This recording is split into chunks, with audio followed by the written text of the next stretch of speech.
Welcome back, everybody, to your daily update on the state of the Malazan Empire and other things. And right now, stagnation is the name of the game. We're here to talk about Deadhouse Gates Book 2. And I guess I'll be more careful and say there will probably be a second video on the same book because it's long, a lot of stuff happens, and yeah, probably gonna forget a lot of stuff. First short update on the scarf. Also here we have a lot of stagnation because I don't know, I think I did about this much knitting today. We'll see, it's gonna be more rather like later on today, but for now other things took up my considerable mind. Well, basically it's not that considerable, it's rather small, I suspect. Anyway, I hope you don't hear too much background noise, but I have new neighbors, and those have luckily stopped singing Christian hymns on Sunday mornings, which is obviously in their rights, but very much against me coming home at 5 and falling asleep. Ungodly person that I am. But the new ones are definitely into listening to 90s Eurodance or watching TV really loudly. Luckily, I'm a barbarian that I am. I'm a noble savage and deeply polite and not very, aggressive. But if this continues, I feel I should pull out the bagpipes and declare open war on them in the near future. I hope it doesn't come to that, and I hope you don't have too much background noise. And I'll drink another one of those beers that are not really very special, but so-called TV beers, because there's like advertisement for them on TV, or was.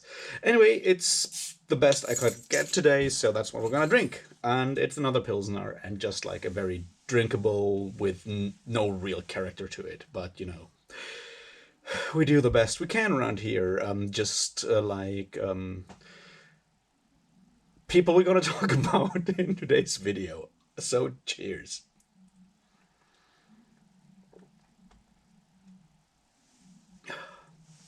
All right, Deadhouse Gate Book 2. A lot of stuff happens, and that's why I said I'll probably forget a lot of stuff.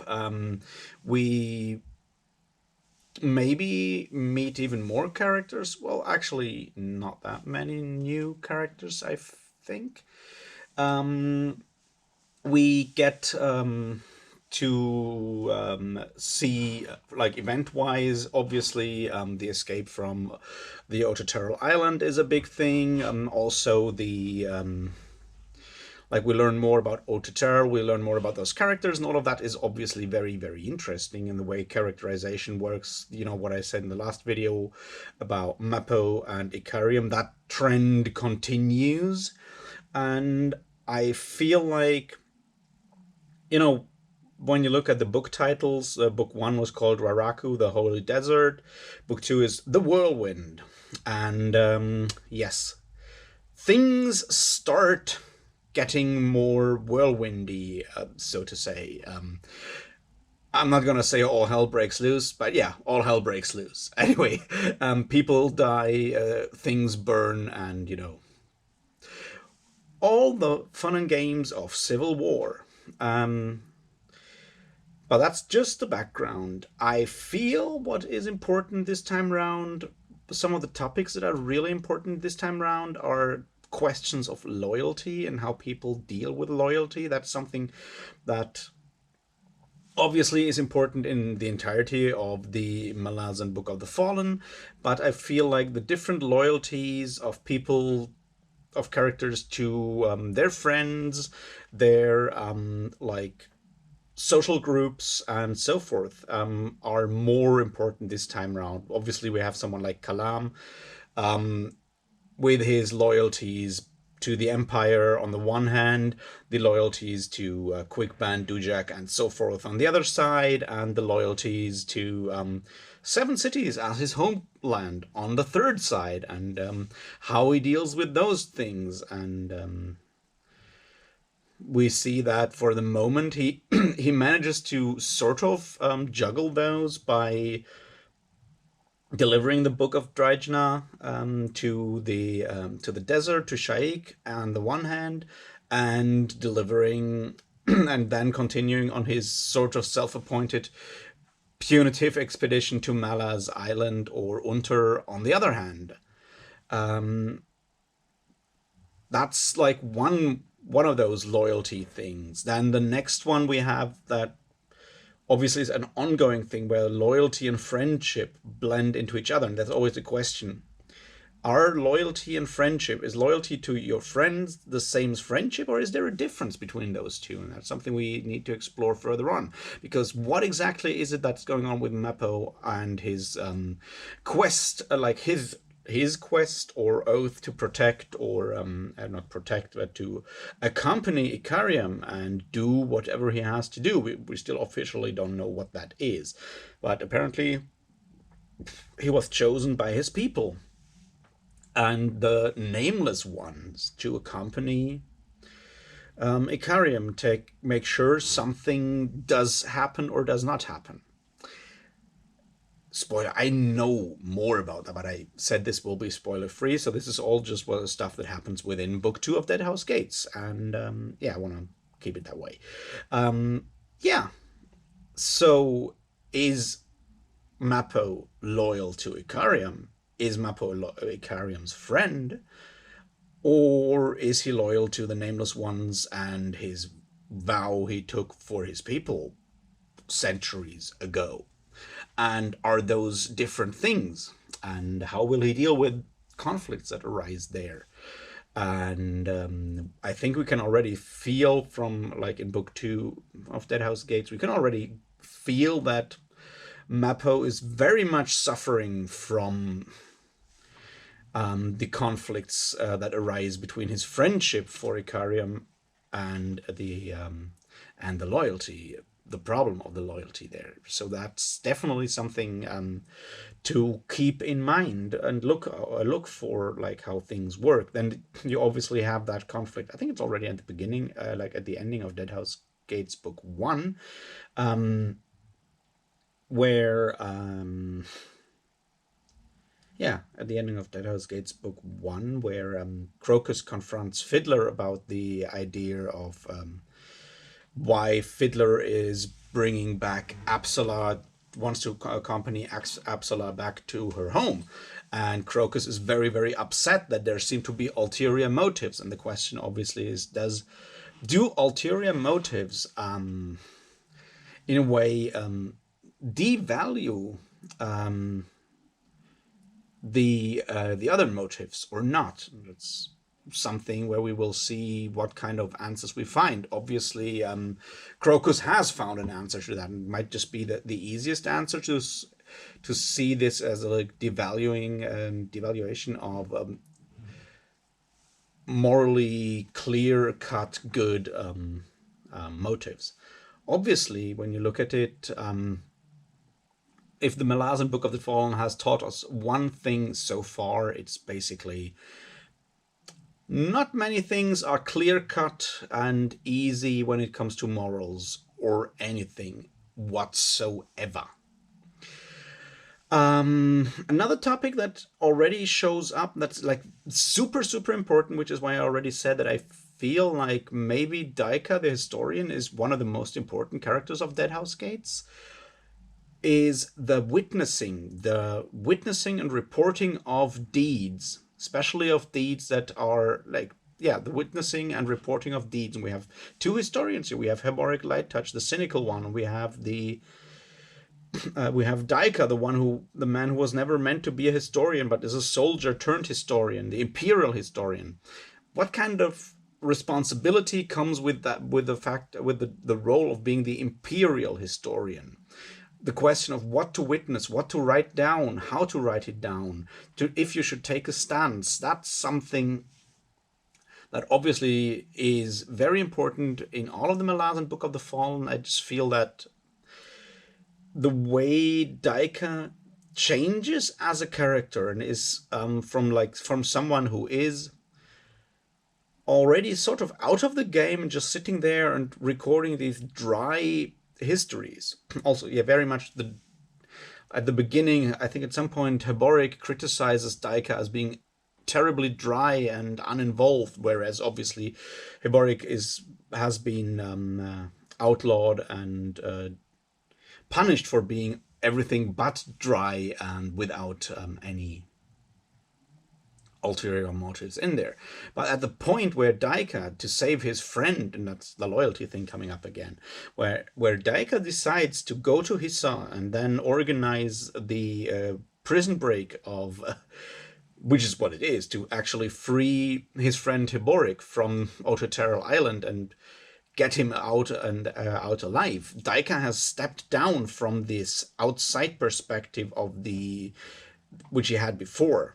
He's suddenly an actor, if he wants to or not. He's suddenly an actor, and then he gets drawn further in when Coltane decides to invite him or actually order him to take part in his councils. And then we see that he takes even further action when he speaks with Culp and tells him to talk to the squad leaders to turn around the 7th Army. So we see how suddenly Daika is no longer an objective outside observer who writes down history. And this is important because there are no outside objective observers of anything. You know, there's this saying of the act of observing changing the observed. That might be true. That's like a Terry Pratchett saying, because he's already twisting the one where he says that the act of observing changes the object. It also changes the observer, is Pratchett's thing. But now we see that objectivity itself and outsideness does not really work, because at the moment, as you look closer, you have to step in. You're part of it. And that's something that Daika struggles with. He's getting closer and closer into that. And then he decides that he has to witness, and then he follows the 7th Army all over the country as it's fleeing and just sees the aftermath. And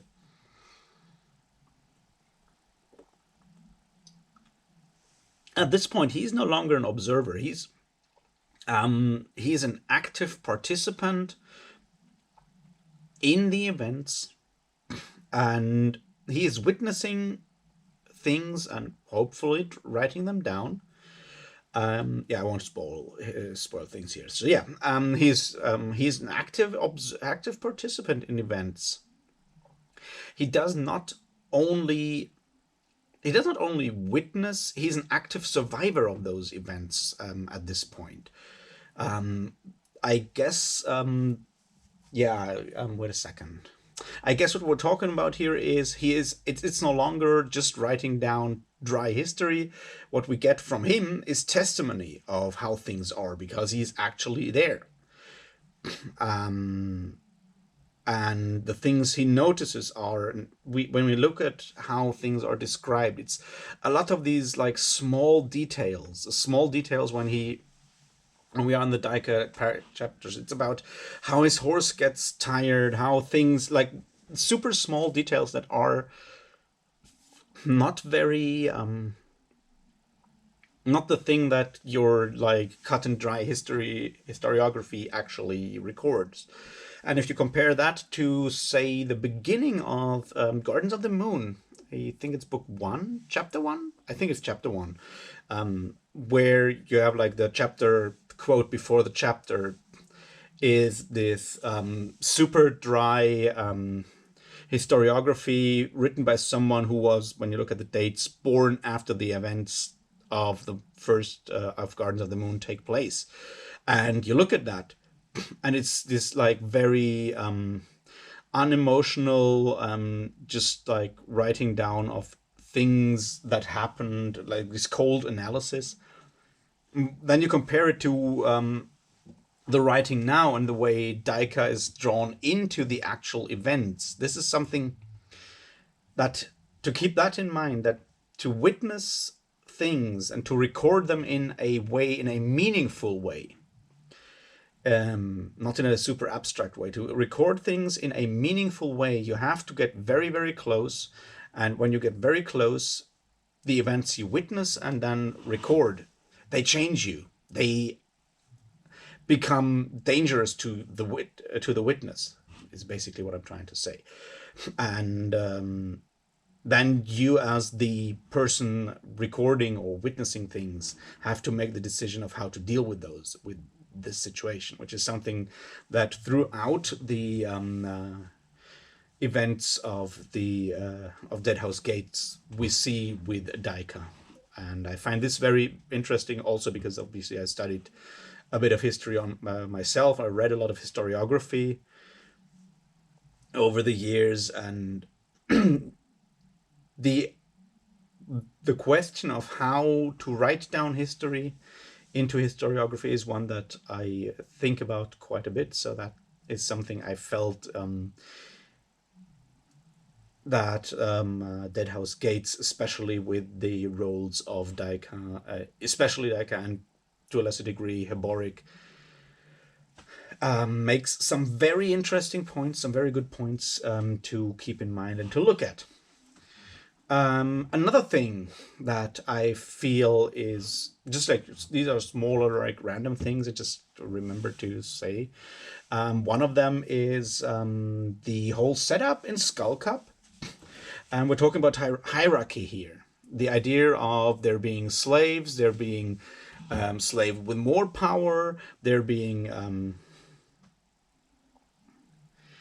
the Malazan guards, there being the local Dosai guards, and how that hierarchy works, and that even the lowest of the humans there is still trying to garner favors to gain power over people and like perpetrating, but I'm looking for a word here. Yeah, continuing that structure, that strict hierarchy that is held up by mostly pain and raw power. That's something to keep in mind when we talk about the soul taken and divers at a later stage. Not now, but in general. That's something to keep in mind there as well. All right, that's something I wanted to that kind of stuck out in book 2 for me that I found interesting. Then obviously the next important and interesting thing in book 2 is we meet Gessler and Stormy for the first time, and Truth, and we see something there like that will become more interesting and more important over the like I don't know, next book, I would say, next books, whatever. It will become interesting to look at how Gessler and Stormy change or not change, because there's something like the like very archetypal characters, archetypal human soldiers, in a way, with all their stupid jokes. And yeah, there's some really stupid jokes in there, and you know, that there's stupid jokes, their brutality on the other hand, like the way of how they deal with the life of a soldier and all the stuff that you see and deal with as a soldier. That's something to look at and keep in mind for like how things change or don't change later on. And another thing that will become more and more interesting is how to say that, the human and inhuman within humanity, within humans under pressure in extreme situations, what that makes out of them. That's something that we will see more of, I suspect. But we can already see how things change, and how the reputation of Coltane is growing. Things like that are something to keep in mind. I'm just throwing out things right now that I believe should be, you know, kept in mind, and will develop further in the next book, because we're still at the beginning of, well, not at the beginning, but we're already almost halfway through Deadhouse Gate. But still, there's a lot of stuff being set up right now, is how I would say, how I would describe it.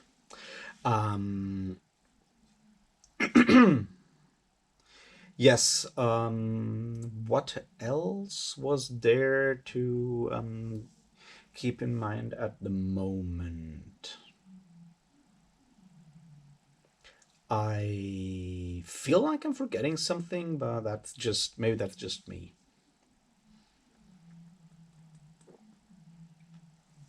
Oh yeah, right.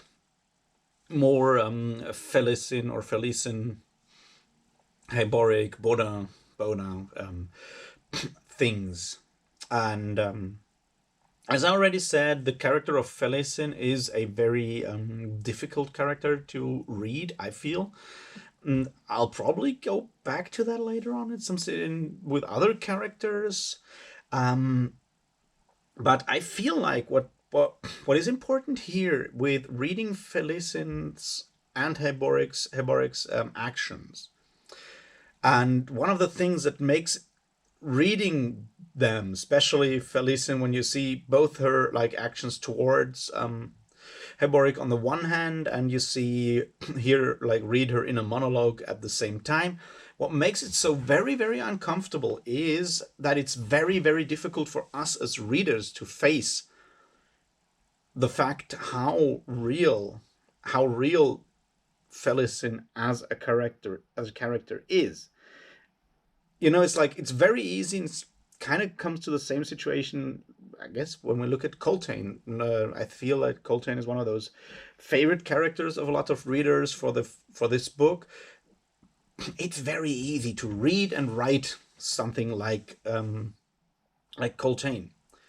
He's the almost superhuman, cool war leader and all of that stuff. It's kind of fun, even though it's sad to read his story. But the actual the sheer brutality of human existence, of inner struggles, of the damage that can be done to a human being, that's very difficult to read because it touches on a lot of like our own insecurities and fears and pains and stuff like that. And that's something that is very much within Felicin, because every time we read something like one of her actions, we are forced to think hard about and ask ourselves, how would we react in her situation? How would we deal with so much pain being inflicted on us? Would we just fold? Would we also like take it out on someone else? How do we deal with such situations? You read the Coltrane parts or the soldiers parts within the Deadhouse Gates at this point, and it's like you read that and you feel like, well, this is very, very far away from like things that could happen in my own life. At least if you grow up in let's say like more like safer European, North American, or whatever background, the chances of you being involved in the kind of military exploits there is minuscule, unless you choose to do that kind of thing. And then you go obviously imagine like, yeah, if I'd be a soldier in that situation, I'd be a hero. Well, you probably won't be, but the problem is that when it comes to sexual violence and predation and all that stuff that you see within Skull Cup, for example, that hits much closer to home, because even though for most people this won't be in a slave camp, slave mining camp, the fact that people are victims of and suffer and survive, hopefully survive, sexual predation, sexual violence, that's something we all know and accept, that this happens all the time. And the question of how to deal with that, and that this hits much closer to home, and it forces us to acknowledge that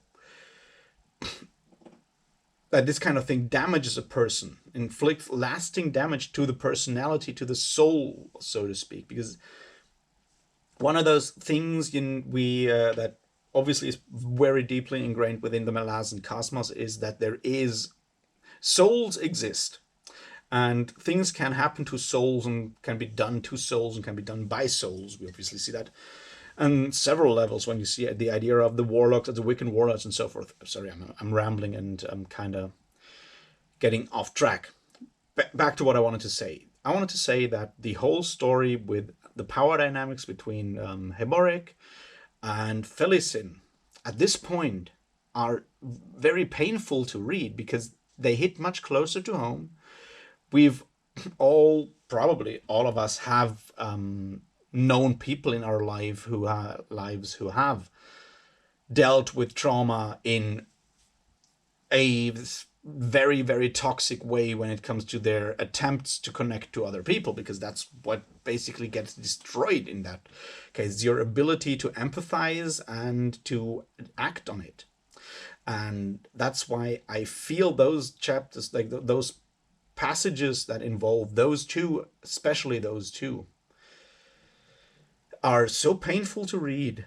And I still struggle very much with them. I just feel like they show me much more about myself, and not exactly things that I'd like to know about myself or that I'd like to acknowledge about myself, than the fun action parts or the epic bravery of the soldiers. It's these things that are where Malazan becomes so very, very strong. It's the parts that make you question yourself and start really like, yeah, like lead you close to your own fears and your own abyss within your soul, or the suspected abyss in your soul, where you realize that maybe you'd act in the same way, and that makes you angry and afraid, and then you do exactly what Felicin does, which is you strike out because you don't want to face the pain inside you. And that's something that's just very, very powerful. I feel like I'll leave you with that for today. There's going to be another video tomorrow, because I'm sure I'll remember all the things I wanted to say right after switching off the camera. And yeah, I'll see you tomorrow with another video. And until then, cheers.